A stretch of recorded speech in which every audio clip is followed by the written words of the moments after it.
everyone, I am Angela Martz, and I'm going to be doing a reading today from my sister's book, Act Normal, her memoir of a stumbling block.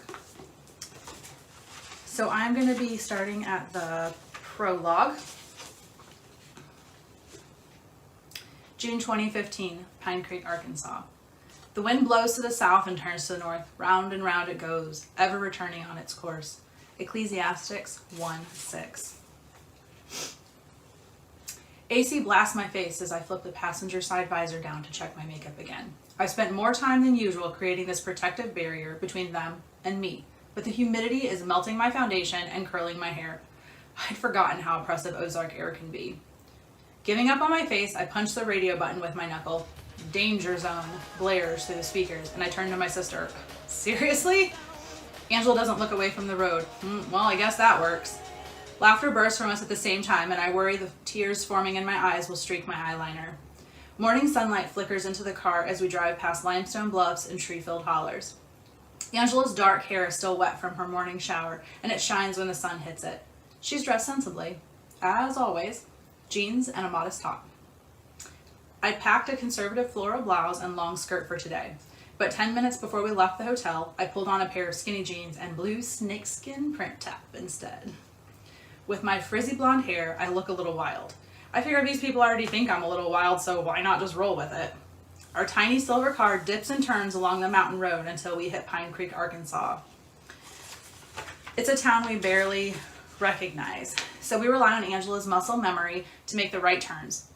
Here and there, a building sparks memory, but we question them all. Wait, maybe that's not where we used to rent videos, but it's got to be around here somewhere. We drive past the abandoned Pizza Hut where Angela had her first job. I used to call in pizza order on the way home at least once a week. If Angela was working, my pizza was safe. Otherwise, Daniel might slip it into the takeout box upside down on me. Angela wants to stop by our old high school, so I make a quick stop there.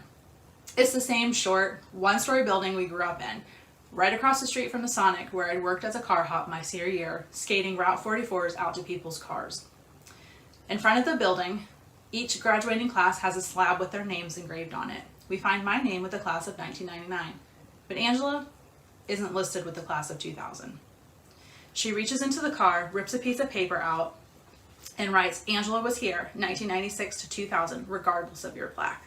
She places it on the senior sidewalk where her name would have gone and takes a picture with her phone. She knows she shouldn't be listed. Still, I get it. That feeling of being erased and forgotten, like you never mattered. I'm feeling guilty enough to make promises. When I have some money, I will buy you a plaque and make them put it out, and yours will be way cooler than these other ones. She glances at me out of the corner of her eye. It better be.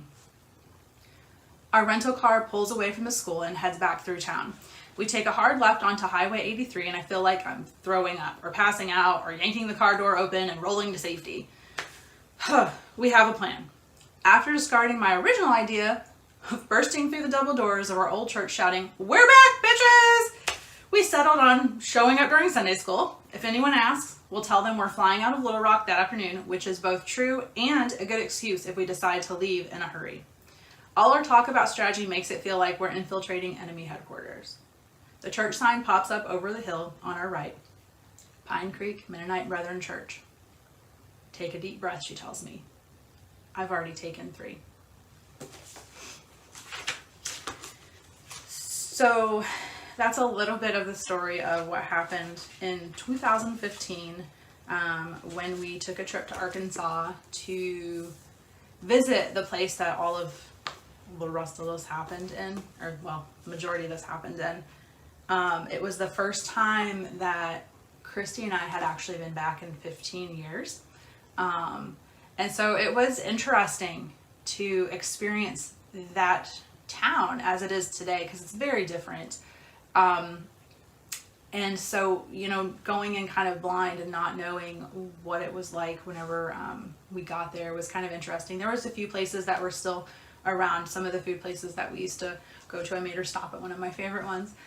But like I said, it was a tumultuous trip because I had a lot of anxiety about going back. And then once we got there, it kind of melted away a little bit because I realized, you know, I'm no longer the 17, 18-year-old kid that is going to be pushed around by adults, or decisions are going to be made for me about how I'm going to handle something.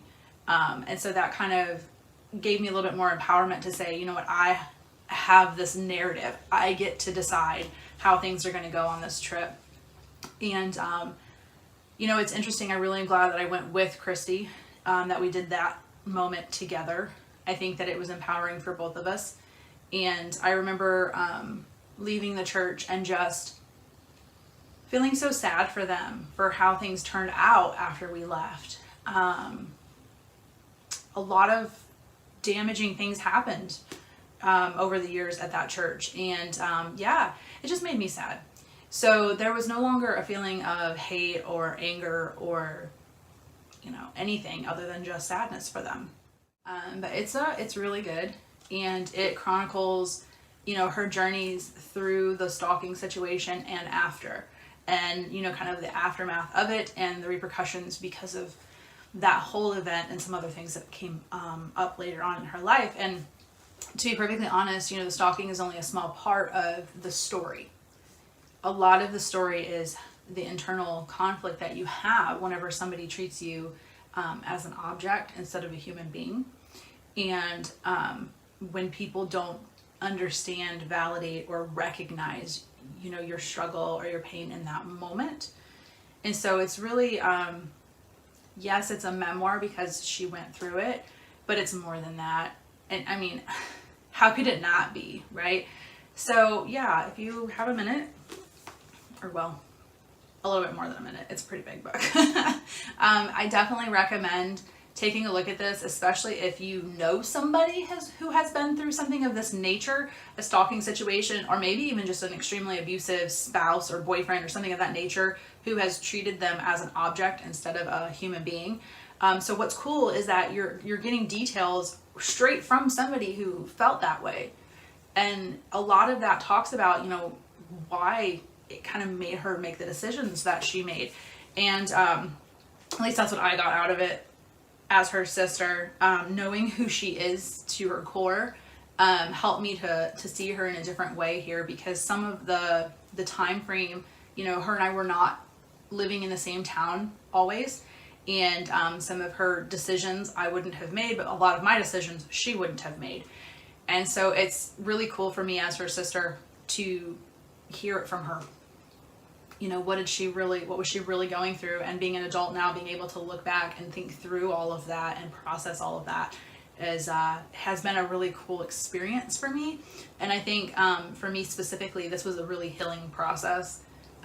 So not only did her and I talk a lot about what had happened whenever she was writing the book, you know, she let me know about a lot of stuff that I didn't know about.